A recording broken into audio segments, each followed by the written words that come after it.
Welcome to Draw Tip Tuesday. Here's your weekly dose of inspiration to build a creative habit, one drawing at a time. Brought to you by Sketchbook School.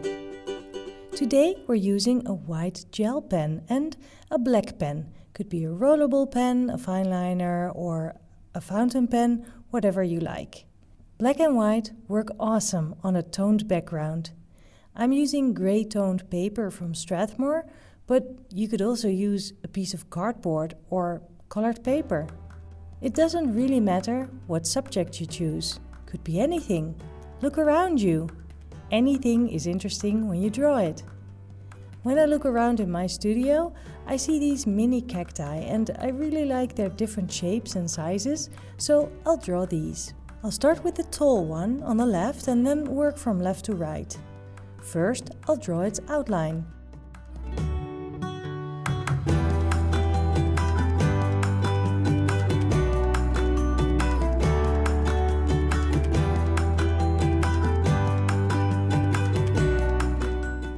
Then I noticed that it's overlapped by the stubby cactus in front, so I'll draw the outline of this one too, checking reference points and also noticing the space between the shapes, the negative space.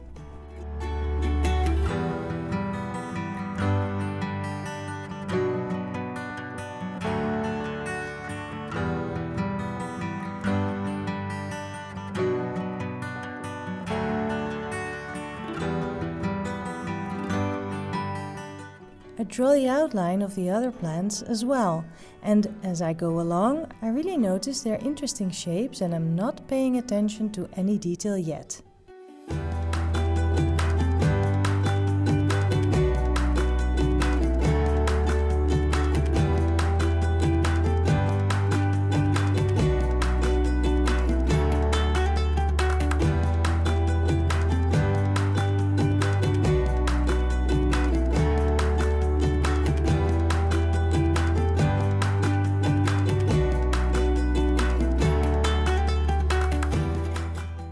Now that the overall shapes are all on the page, I start filling them in with the prickly details.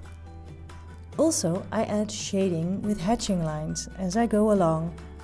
The longer you look at your subject, the more details you will see that you can add.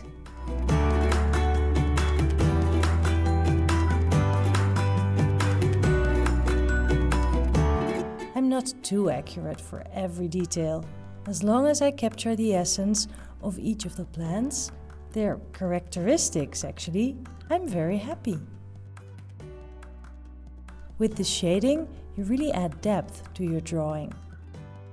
Each plant has its own pattern of prickles and dots. It's very interesting to see how the prickles neatly spiral around the plant or are in a perfectly straight row.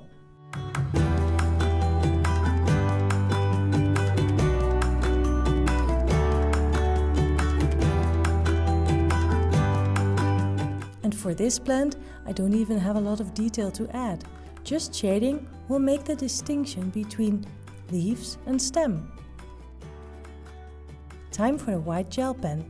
I will use it to emphasize on the lighter bits that I see on the plants as well as the highlights. If you really look around, you will see that some objects are very shiny and will have loads of sharp highlights. The ones here are a bit silky, but they're there all right. And by exaggerating the highlights of the subject in the foreground, you can make the subject come forward a bit more.